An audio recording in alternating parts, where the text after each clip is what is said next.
Pinasisimulan natin ang turbang ito. Una sa lahat, sa pagpapaalala sa aking sarili, bago sa inyo.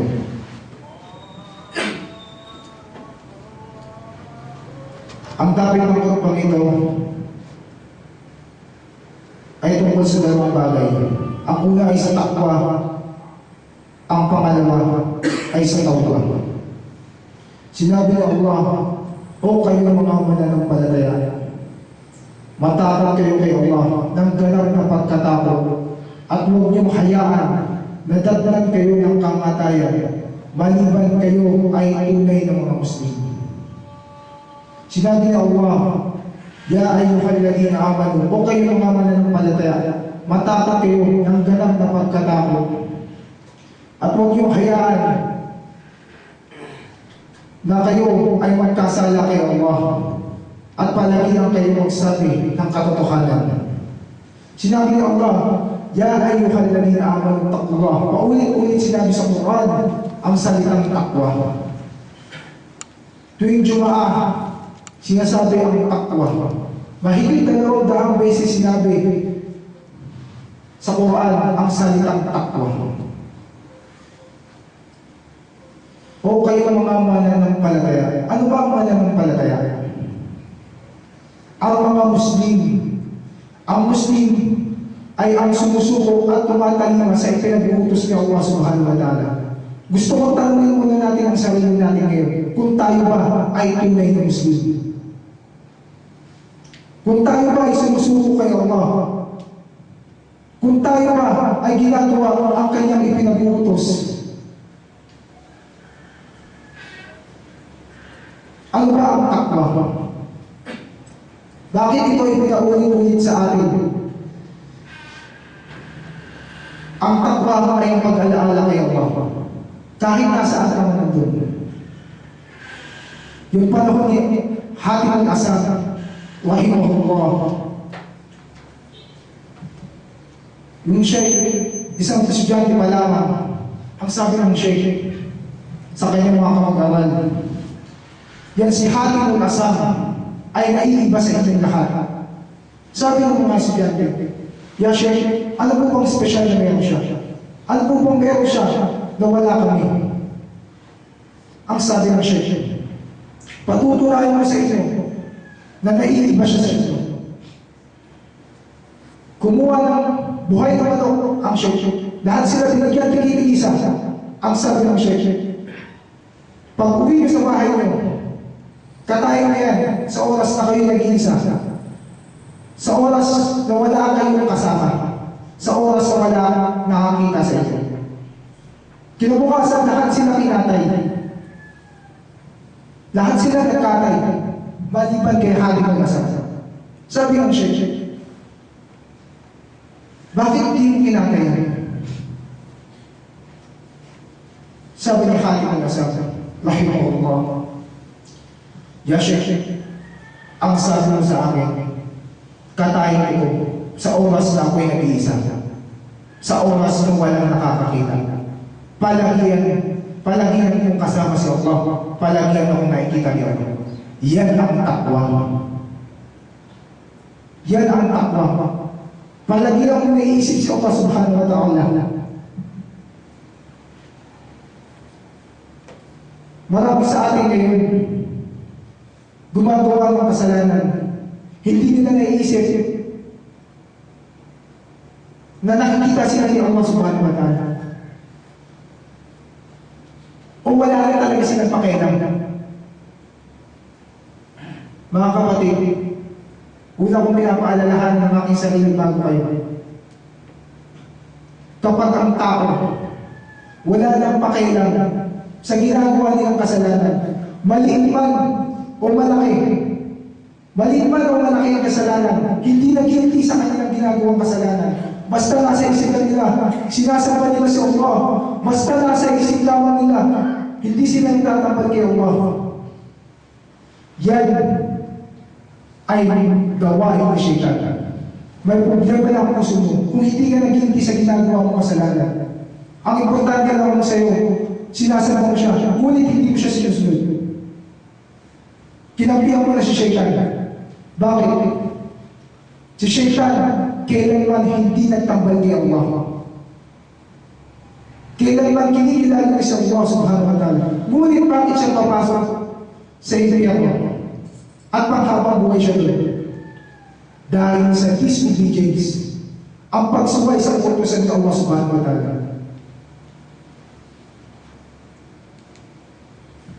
Binigyan tayo ng Quran ng guide upang isabuhay natin.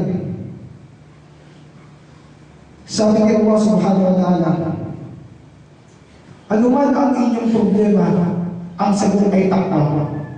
Anuman ang inyong gusto, ang sagot ay takwa.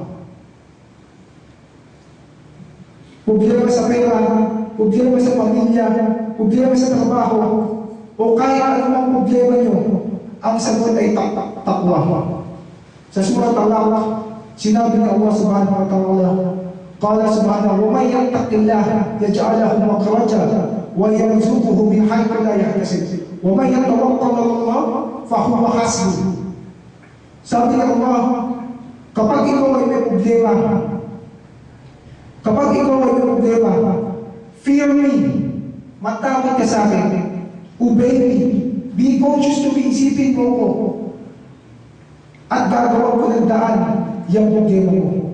At bibigyan kita ng biyaya na hindi mo inaasahan. وَوَجَعَلَهُ مَخْرَجًا وَيَرْزُقُهُ مِنْ حَيْثُ لَا يَحْتَسِبُ.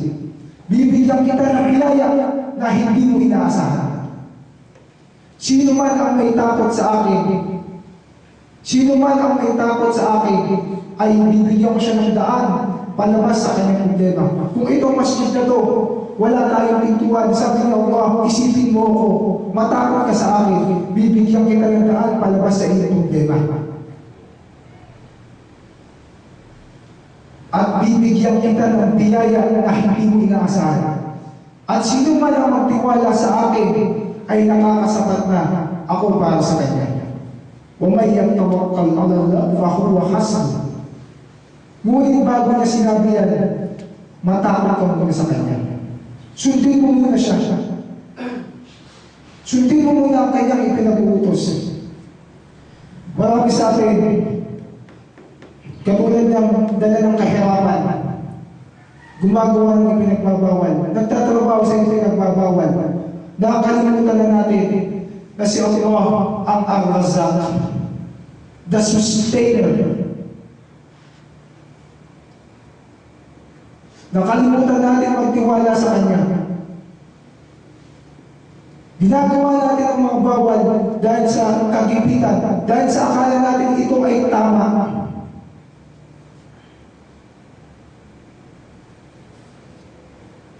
Ang sabi ng Allah, sino man ang aking kakampi ay magtatagumpay. Ganun talaga eh. Kapag sinunod si Allah subhanahu wa ta'ala, marami talagang mawawala. May mawawalang trabaho, may mawawalang pamilya, may mawawalang asawa, may mawawalang anak, may mawawalang kaibigan. Yan na yung reality ngayon. Dahil gusto ka lang nila, dahil marunong ka makisama sa kanila, kahit alam mong bawal. Kahit alam mong bawal, ginagawa ko upang makisama sa kanila, para gustuhin ka nila. Hindi pa masayakan sa'yo si Allah. Ano bang gusto mo? Ano bang gusto mo? Hindi pa masayaw sa si Allah. Alam natin lahat ng story ni Ibrahim a.s. Dahil sinunod niya si Allah subhanahu wa ta'ala, sarili niyang ama, ipinapapatay siya. Sarili niyang ama, gusto siyang sunugin.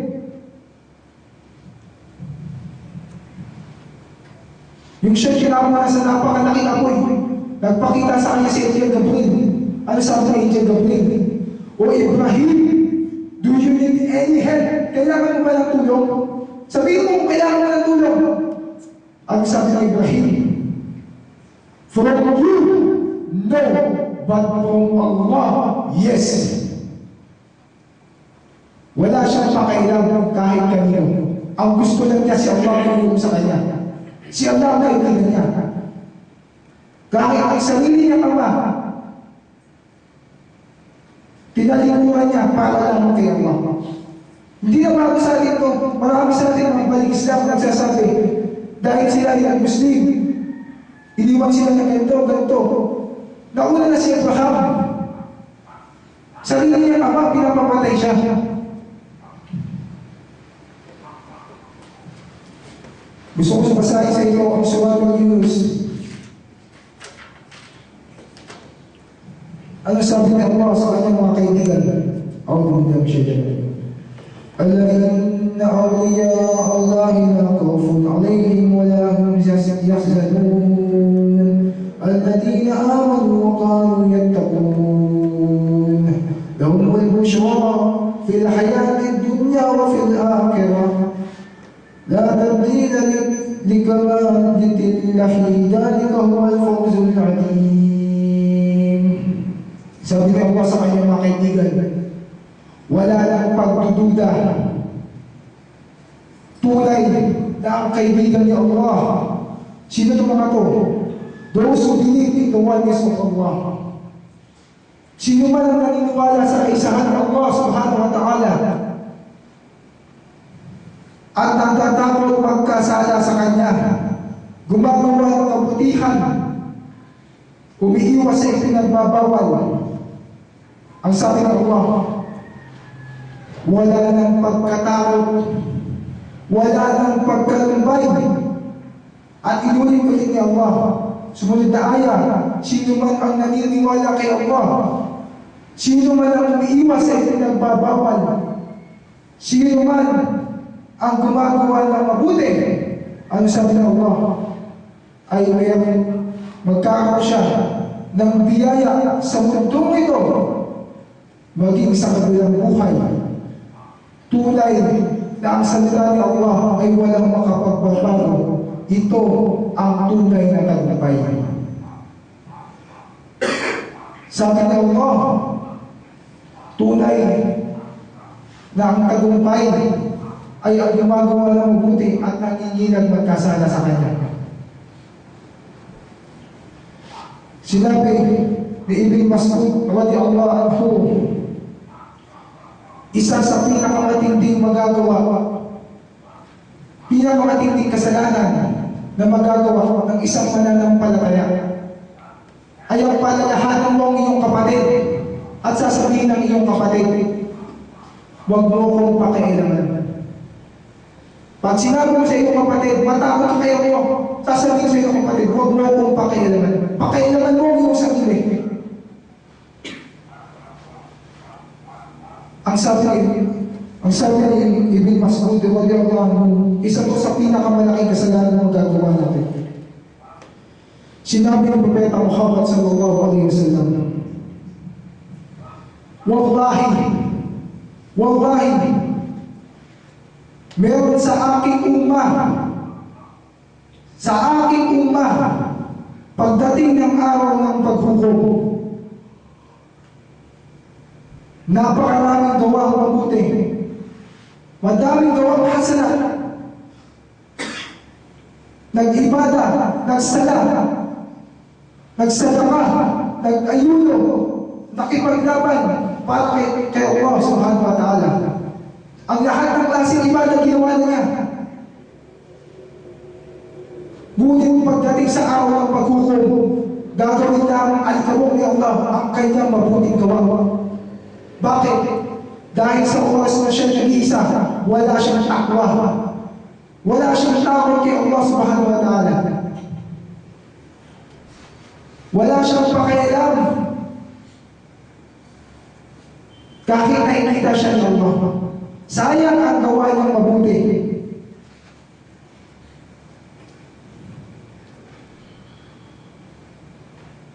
Sinabi ni Allah, fad'uni ad'ukum. Alalahanin niyo ko at alalahanin ko rin kayo. Lagi natin nakakalimutan ang salitang takwa. Ngunit paulit-ulit sinasabi sa atin sa araw ng Jumaah. Paglabas natin dito, gumagawa pa rin tayo ng kasalanan. Paglabas natin dito, wala tayong pakailang basta sinasamba lang natin si Allah.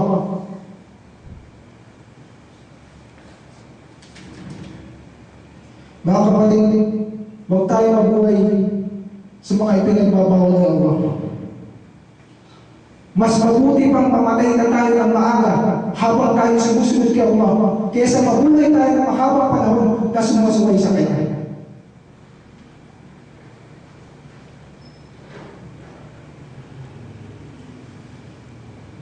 Tunay ang tao ay nasa pagkalulit. Kaya naman lagi tayo magpalaanan sa isa't isa. Lalo-lalo na sa mga kapatid natin wala pa sa relihiyong Islam.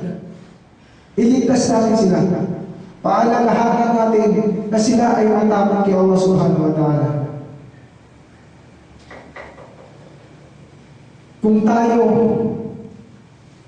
Kung ang ating dua ay gusto natin matugon, ang sabi sa hadith Muslim, sinabi ng Propeta Muhammad sallallahu alaihi wasallam, ang tanging tinatanggap lamang ni Allah ay ang mabubuting gawa at ipinagbabawal niya ang masasama. Ang mga dalisay na gawa at ang mga dalisay na pagkain ay gawin niyo at kainin niyo. Lumayo kayo sa ipinagbabawal ni Allah. At tinito ni Propeta Muhammad sallallahu alaihi wasallam ang tungkol sa isang tao na ang kanyang kagamitan ay nasa kamilyo. Nasa gitna siya ng disyerto at tumakbo ang kanyang kamilyo. Ang lahat ng pagkain, ng inumin, ng gamit niya ay nasa kamilyo. Nawala ang kanyang kamilyo. At inulat niya ang kanyang kamay sa kalangitan. Tinawag niya, Ya Rabbi, Ya Rabbi, O Allah, tulungan mo ako. Sabi ng Propeta Muhammad sallallahu alaihi wasallam, tignan mo yung tao niyan. Tignan mo yung tao niyan. Ang gamit niya haram. Ang kinakain niya haram. Ang ininom niya haram. Ang trabaho niya haram. Kumikita siya sa haram. Nabubuhay siya sa haram. Paano niya naisip na tutugunin ni Allah ang kanyang panalangin? Hindi ba dapat pag may gusto tayo? Dapat mas makita pa natin na deserve tayo. Nabigyan ang ating gusto. Naibigay ang ating gusto. Dapat ipakita natin na mas lalo tayo sumusunod upang ibigay ni Allah ang ating kahilingan.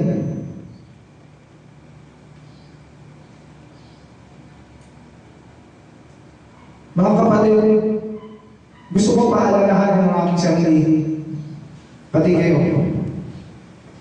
Handa naman tayo humarap ngayon kay Allah. Kung tayo ay mamatay ngayon, sapat na ba ang nagawa natin paghingi ng kapatawaran? Handa na ba tayo ngayon, bago tayo kay Allah subhanahu wa ta'ala? Itong ginagawa natin ngayon, handa na ba tayo?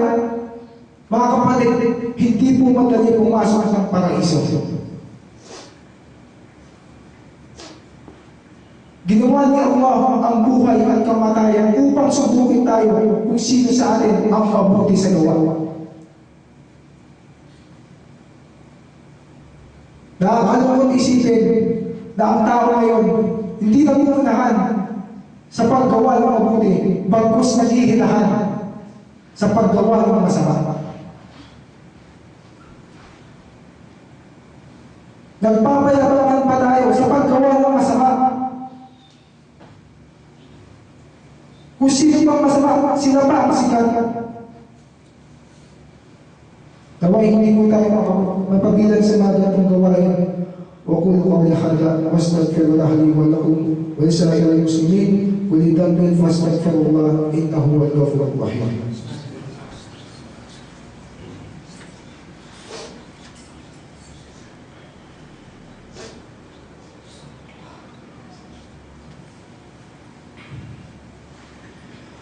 Alhamdulillahi Rabbil Alamin, wassalatu wassalamu ala asrafil anbiya'i wal mursalin wa sayyidina Muhammad wa ala alihi wa sahbihi ajma'in. Amma ba'd.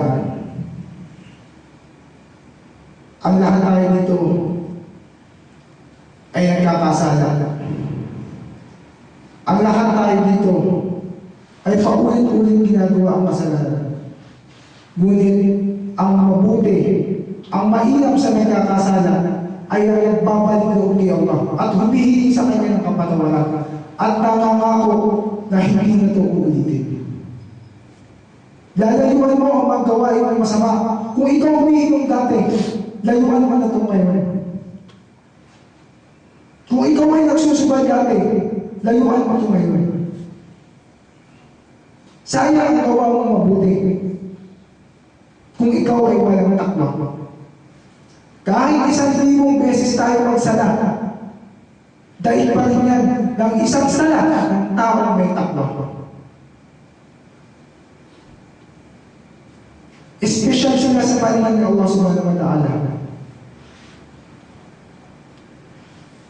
Sabi ni Allah sa surah An-Nur, فَقُلْتُ اسْتَغْفِرُوا رَبَّكُمْ إِنَّهُ كَانَ غَفَّارًا يُرْسِلِ السَّمَاءَ عَلَيْكُمْ مِدْرَارًا وَيُمْدِدْكُمْ بِأَمْوَالٍ وَبَنِينَ وَيَجْعَلْ لَكُمْ جَنَّاتٍ وَيَجْعَلْ لَكُمْ أَنْهَارًا. Paramihin natin ang ating dikir. Ya ayyuhalladhina amanu dhkurullaha dhikran katsira. Alalahanin natin si Allah kahit saan tayo nandun. Paramihin natin ang dikir. Fakultu stagfero, humingi kayo ng kapatawaran sa inyong Panginoon. Magbalik loob kayo sa inyong Panginoon at bubuksan niya ang kalamitan. Bibigyan niya kayo ng ulan, ng kayamanan, ng anak, at patutubuin niya ang halaman at bibigyan niya ng tubig ang mga ilog ninyo.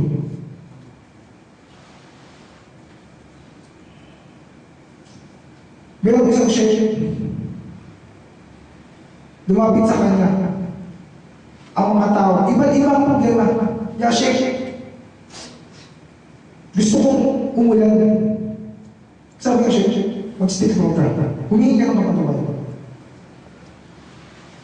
Ya sheikh, meron isang tao, gusto ko magkahala, mag-stick from ka. Ya sheikh, may sakit ako, mag-stick from ka. Ya sheikh, may sakit ako sa ganito. Mag-stick from ka. Stick from. Lahat na sinabi niya, stick from. Sabi ng one student of knowledge sa tabi niya, sheikh, iba-iba ang kanilang problema. Nanggaling pa sila sa malaking lugar. Malalaking pa sila. Bakit paulit-ulit ang sinabi mo? Puro astaghfirullah. Sabi niya, ako ba nagsabi niya? Nanggaling niya sa umaga. فَقُلْتُ اسْتَغْفِرُوا رَبَّكُمْ إِنَّهُ كَانَ غَفَّارًا يُرْسِلِ السَّمَاءَ عَلَيْكُمْ مِدْرَارًا وَيُمْدِدْكُمْ بِأَمْوَالٍ وَبَنِينَ وَيَجْعَلْ لَكُمْ جَنَّاتٍ وَيَجْعَلْ لَكُمْ أَنْهَارًا. Kaya naman sa panahon ni Ahmad ibn Hanbal rahimahullah, dahil doon wala pa namang mga picture, wala ng TV, hindi siya kilala sa atsura. Doon lang sa kanilang bayan. Narinig lang ang kanyang mga lecture, kumakalat, mga fatawa, lahat ng mga sinasabi na kumakalat lamang, ngunit hindi siya kilala sa baba. Nag-decision siya pumunta sa ibang bayan.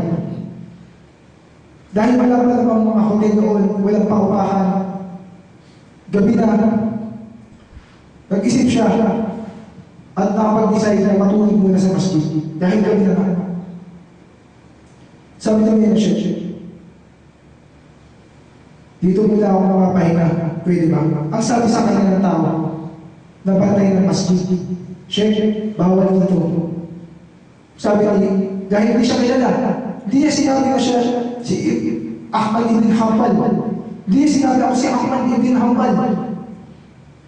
Nagpakumbaba siya, kilala siya, ngunit hindi siya kilala sa tao. Kilala lang ang mga lecture niya, mga fatawa. Sabi niya, sheikh, pag pinayaran kita matulog dito ngayon, gagayahin ka ng iba. Sabi, musafir ako. Wala ka nang tutulugan. Sheikh, pasensya na. Yung siya ay lumabas siya. Nakita siya ng isang panadero, baker. Sabi niya, ya sheikh, sige na, doon ka lang muna matulog sa akin. Magpalipas na muna ng gabi sa akin. Ngayon, tinanggap niya siya, hindi siya kilala na siya si Ahmad ibn Hanbal. Sabi lang siya, habang siya ipapahinga, nakaupo sa bahay ng panadero. Nakita niya ang panadero habang nagmamasa ng tinapay. Astaghfirullah, astaghfirullah, astaghfirullah, astaghfirullah, astaghfirullah. Sabi ni Sheikh Ahmad ibn Hanbal rahimahullah, nilapitan niya itong panadero. Ang sabi niya, palagyan mo ang ginagawa yan. Sabi niya, wallahi, gabi-gabi ko itong ginagawa. Habang may pamasa ng tinapay sa ito. Sabi niya siya, anong napansin mong bunga? Anong napansin mong bunga ng pag-stepper mo? Sabi niya, wallahi, lahat ng duwa ko, tinutugon ni Allah. Walang duwa na hindi tinugon ni Allah. Sabi ni Ahmad ibn Hanbal, lahat ng duwa mo, tinugon ni Allah. Sabi niya, oo, maliban lamang sa isa. Sabi ni Ahmad ibn Hanbal, rahimahullah, ano yung duwang yun? Ano yung duwang yun? Sabi niya, lahat ng duwa ko, tinutugon ni Allah. Maliban lamang sa isa. Matagal na ako nagtutuwa. Gusto kong makita si Sheikh Ahmad ibn Hanbal rahimahullah.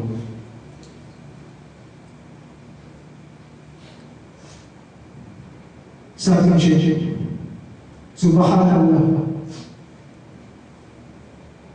Dahil sa pag-hindi mo nakapatawaran at ang iyong mga duwa, hindi lang ako dinala sa iyo. Hindi mo lang ako nakita. Bagkus dinala pa ako ni Allah sa bahay na to. At hindi ako nakatulog sa masjid ng maayos dahil sa duwa mo. Dinala ako ng pako sa bahay mo. Allah.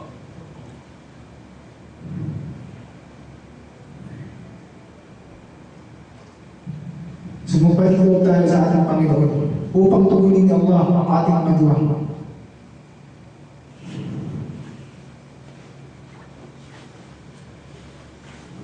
Tunay niya sa Allah, ayaw mong papagpatawad. Humingi tayo ng papatawaran upang bigyan tayo ng kayamanan ng mga anak at matapos tayo magkasala sa Kanya. Iwanan natin ang mga gawain natin masasama. Pagsisihan natin ang mga nagawa natin yun. Kalimutan natin.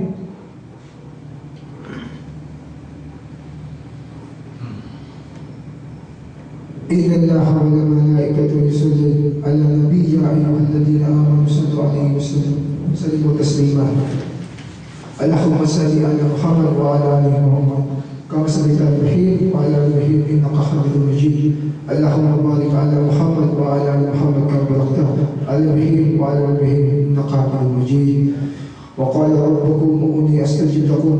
Nagsabi si Allah subhanahu wa ta'ala, dumalangin kayo sa Kanya, tutugon mo na kayo. اللهم اغفر للمسلمين والمسلمات والمؤمنات والمؤمنات الحيين والأموات. والله patawarin mo lahat ng mga Muslim, lahat ng mu'min, babae at lalaki, at lahat ng mga nauna sa amin at mga buhay pa. Allahumma ansur al-Islamin wal-Muslimat ya Aziz ya Ghaffar ya Rahman ya Rahim. O Allah, tulungan mo ang Islam at ang mga Muslim. O ikaw ang makapangyarihan, ya Jabbar. O ikaw ang magpapatawad, ya Rahman ya Rahim. Ikaw ang pinakamahabagin. Ya Allah, Rabbana atina fid dunya hasanah wa fil akhirati hasanah wa qina adhaban nar. O aming Panginoon Allah, pagkaloob mo sa amin ang anumang mabuti sa mundo ito at mabuti sa kabilang buhay at iligtas mo kami sa parusa sa apoy ng impyerno. ربنا لا تزغ قلوبنا بعد إذ هديتنا وهب لنا من لدنك رحمة إنك أنت الوهاب. Ya Allah, o aming Panginoon, huwag mong hayaang lumihis ang aming puso pagkatapos ng pagkabay mo sa amin. At sa halip ay pagkaloob mo sa amin ang habag mo mula sa iyo. Tunay na ikaw ay mapagbigay. Pagtibayin niyo nawa ang aming pagkakapaliran, ang pagmamahalan sa isa't isa sa Masjid al-Bukhari at ilayo niyo kami sa mga gawain masama na hindi ipinapahintulot. Ya Allah, tulungan niyo kami magbagong buhay. Ilayo niyo kami sa mga gawain masama. Ya Allah, waqil da'wana min alhamdulillah rabbil alamin wa aqimus salam.